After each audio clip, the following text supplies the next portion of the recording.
Hi everyone, welcome to today's lesson. Our topic for today is on religious reforms, and you can get that in the Bible from 2 Kings chapter 2 from verse 1 to 25.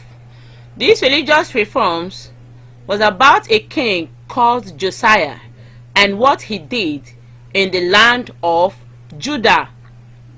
So at the end of the lesson, we should be able to narrate or tell the story on how Josiah carried out his reforms. Josiah was 8 years old when he began to reign. He reigned for 31 years in Jerusalem. He did what was right in the sight of God because he walked in the ways of his grandfather David. This is King Josiah. The name Josiah in the Bible means healed of the Lord, or the Lord will support. Josiah became king of Judah at the age of 8, like I've said earlier, after the assassination of his father Ammon. Ammon was an evil king who worshipped idols, but Josiah did not follow his father's ways.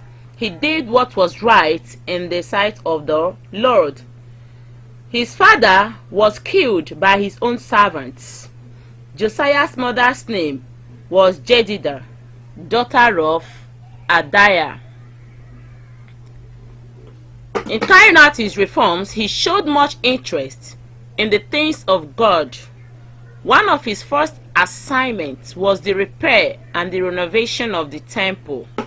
On the process of renovating the temple, the book of law was found in the temple by Hilkiah the high priest. The book was read to him, and when he heard the contents, he rent his clothes as a sign of repentance, because he knew that they had transgressed, and this propelled him to carry out more reforms.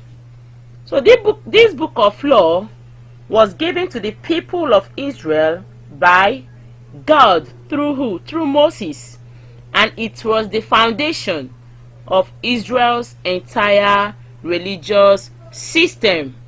In that book of law, the first commandment was that they should not worship any other god except the God that brought them out of Egypt. But they didn't keep to it. They worshipped idols, and they committed lots of what? Atrocities. So when King Josiah heard the content, he discovered the extent of Judah's disobedience and saw they were in danger of God's wrath. He was devastated, so much so that he tore his clothes in mourning. Imagine Josiah's shock, considering that the book came from God himself and warned of severe repercussions for the entire nation that he governed. King Josiah needed guidance on what to do because he did not know what to do. So he needed guidance on what to do. So he sent his advisors to Huldah, the prophetess. He sent some people to a woman, a prophetess called Huldah. And the people he sent to Huldah were Hilkiah the priest, Shaphan the secretary, Ahikam son of Shaphan, Akbor son of Micaiah, Shaphan the secretary, and Isaiah the king's attendants.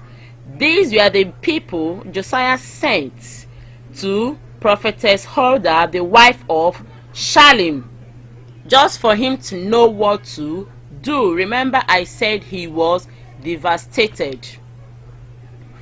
So when they got there, prophetess Huldah gave them a message from God, and thus says the message: I will bring evil upon this place and upon its inhabitants, because they have forsaken me and have burned incense to other gods, that they might provoke me to anger with all the works of their hands. Therefore my wrath will be kindled upon this place, and it will not be quenched. You can get this quote from 2 Kings chapter 22 from verse 16 to 17. So this was a message from the Lord to the people of Israel. Huldah gave them this message from God, saying disaster would strike the nation because they had forsaken God. They had forgotten God and worshipped idols. But as for Josiah, God said that because his heart was penitent and he humbled himself before the Lord when he heard the word, his eyes would not see evil, and he would be gathered to his people in peace. Yes, because of his heart, because of his good deeds, God had a different message for him. Despite the absence of the law, King Josiah had honored God by getting rid of idol worship in Judah. So as a result of his action, God said that the destruction of Judah, because he had determined to destroy Judah. So he said that the destruction of Judah would not occur during Josiah's lifetime because his heart was responsive and he humbled himself before God. So the destruction of Judah came after King Josiah's death. King Josiah died at the age of 39. He died in a battle on a plain what Megiddo by a man called Archer. He was shot, and his servants brought him back to Jerusalem, where he eventually died. That was how he lived his life. He became a king at age 8, and he ruled for good 31 years. He died at the age of 39. Thank you so much for listening to this very topic. Hope it is well cleared and understood. Bye.